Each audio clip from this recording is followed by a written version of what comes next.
కానీ నిజంగా జనసేన పూర్తి స్థాయిలో విజయం సాధించడం అనేది ఒక రికార్డ్ అండి. అవును.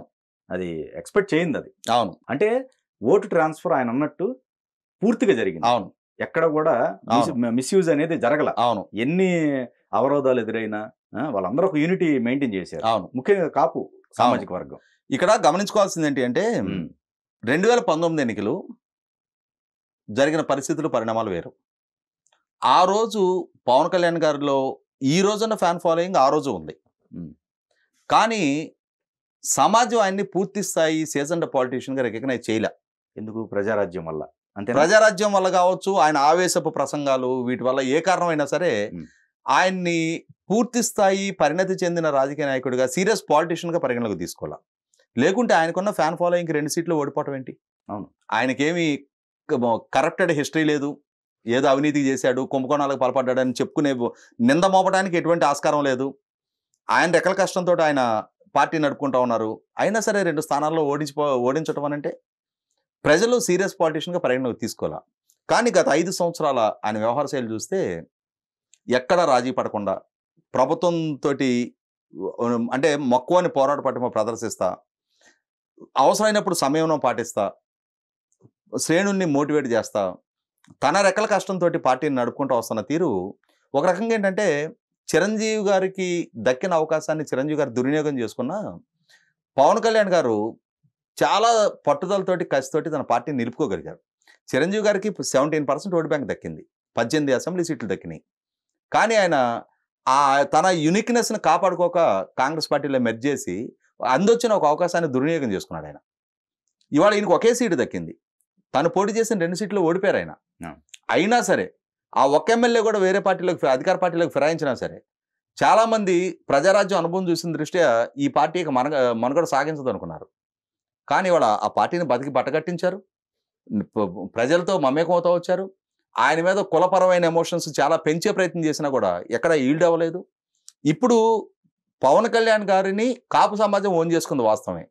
కానీ కాపు సమాజంతో పాటుగా పవన్ కళ్యాణ్ గారిని అందరవాడిగా భావిస్తూ ఉన్నారు. ఒకరోజు 2018 టైంలో తెలుగుదేశంతో విభేదించిన సందర్భంగా పవన్ కళ్యాణ్ గారిని తీవ్రంగా దూషించిన కమ్మ సామాజిక వర్గీయులు చాలామంది కూడా ఇవాళ పవన్ కళ్యాణ్ని చాలా ఇష్టపడుతున్నారు. ఎందుకంటే అది ఆయన క్యారెక్టర్ తోటి, ఆయన ప్రవర్తనతో ఆయన రుజువు చేసుకున్నాడు. అది పవన్ కళ్యాణ్ వ్యక్తిత్వం మంచిది, అతను అవినీతి పరుడు కాదు, సమాజానికి ఏదైనా చేయాలని తాపత్రయం ఉన్నాడు, తన రెక్కల కష్టంతో సంపాదించిన డబ్బులు సమాజానికి ఖర్చు పెడుతున్నాడు. ఈ విధమైన ఇమేజ్ ఖచ్చితంగా తనకి లాంగ్ రన్లో కూడా ఒక మంచి స్థాయి కల్పిస్తుంది. అంటే సమాజానికి పవన్ కళ్యాణ్ లాంటి వ్యక్తి అవసరం.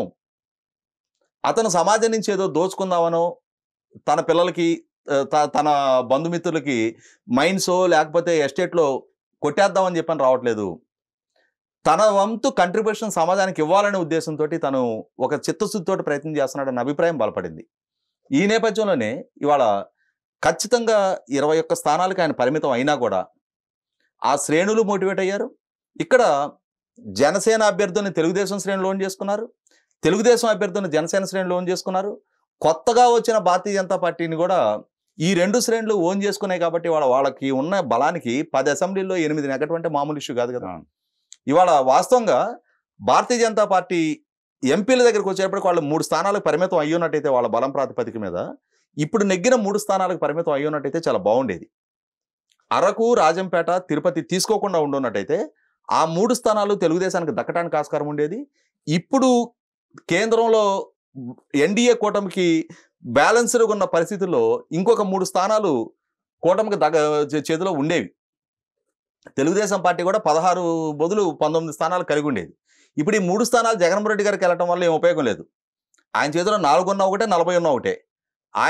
ఆయన కేసుల కోసం ఇంకో దానికి బార్గెన్ చేసేవాడు, కానీ రాష్ట్రం కోసం ఈ రోజు దాకా బార్గెన్ చేయాలి, రేపు కూడా చేయడు.